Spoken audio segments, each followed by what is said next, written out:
ข่าวผู้สาวเฮานอกใจข่าวว่าไปนำผู้ใหม่น้ำตายังไหลบ่เศร้าแต่มันยิ่งเจ็บกว่านั้นยิ่งปวดใจไปหลายกว่าเก่าเมื่อได้หูว่าหมู่ของเฮามันคือผู้บ่าวคนนั้นวันที่เฮาได้เห็นภาพที่เป็นดังเข็มตำใจก็บาดลึกเข้าไปข้างในใจดวงนี้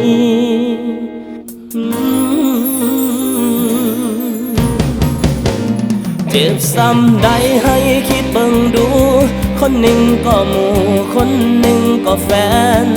ให้คิดเบิ่งว่าจะเจ็บจะแค้นเท่าใดจูงมือมาบอกว่าฮักกันคอยกั้นใจฟังจนลืมหายใจหนึ่งแฟนสองคือเพื่อนตายจะให้ทนหับได้จังใดใจเอ่ยใจเฮาเพียงคำขอโทษมันบ่มีประโยชน์ดอกนะมันบ่สามารถหยุดน้ำตาที่กำลังไหลคนที่ถึงหักหลังมันเจ็บเกินจะให้อภัยอย่าแก้ตัวด้วยคำเสียใจกรุณาเก็บมันคืนไปค่อยบ่อยากฟัง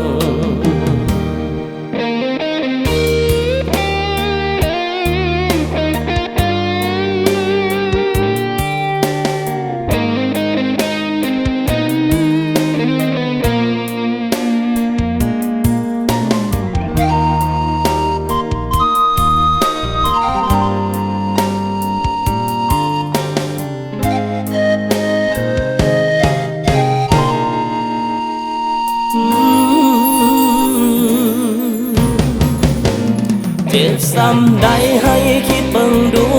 คนหนึ่งก็หมู่คนหนึ่งก็แฟนให้คิดเบิ่งว่าจะเจ็บจะแค้นเท่าใดจูงมือมาบอกว่าฮักกันคอยกั้นใจฟังจนลืมหายใจหนึ่งแฟนสองคือเพื่อน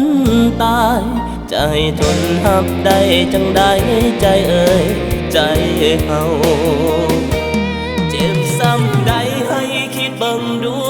คนหนึ่งก็หมู่คนหนึ่งก็แฟนให้คิดเบิ่งว่าจะเจ็บจะแค้นเท่าใดจูงมือมาบอกว่าฮักกันคอยกั้นใจฟังจนลืมหายใจหนึ่งแฟนสองคือเพื่อนตาย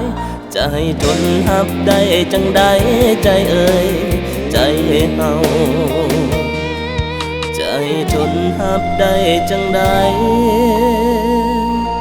ใจเอ่ยใจเฮา